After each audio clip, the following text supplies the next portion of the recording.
Osteoarthritis और उसकी treatment.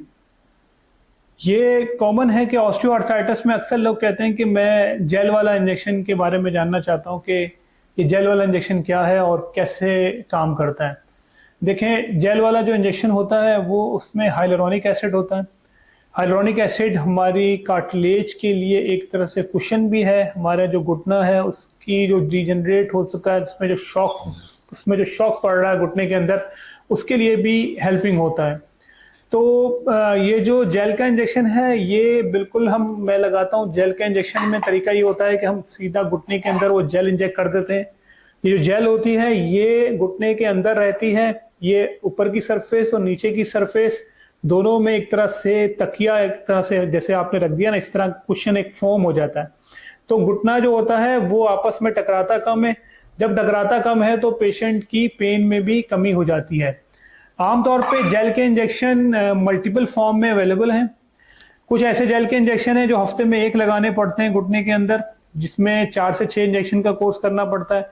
कुछ इंजेक्शन ऐसे भी हैं जो साल में एक लगता है। कुछ इंजेक्शन ऐसे भी हैं 3-3 साल तक काम करते हैं। जेल के इंजेक्शन का सिर्फ ये है कि एक अरसे के बाद जेल उसमें से जज़ब हो जाती है घुटने में से, तो इंजेक्शन रिपीट करना पड़ता है। आप लोगों ने कहा था कि जेल का इंजेक्शन जब जज़ब हो जाता है तो मुस्तकिल हल तो नहीं है। मेरे पास आंसर ये है कि देखिए, मुस्तकिल हल तो अल्लाह के पास ही हर चीज़ का। हमारे पास हम लोग ट्रीटमेंट करते हैं जो बेस्ट हो सके। बेनिफिट वर्सेस जो रिस्क है ना, ये हम देखते हैं क्या है। देखिए, अगर एक पेशेंट है नी आर्थराइटिस का, उसको पेन है बहुत, डेली उसको 3 से 4 मेडिसिन खानी पड़ती हैं पेन को रिलीव करने के लिए।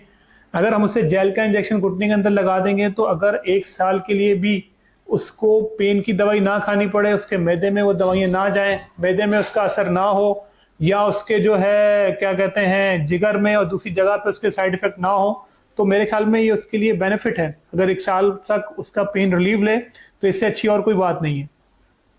मैं तो रेकमेंड करूंगा कि आप अगर ज़्यादा पेन की दवाई आपको खानी पड़ती हैं तो बेस्ट है कि आप फिर जेल का इंजेक्शन लगाएं।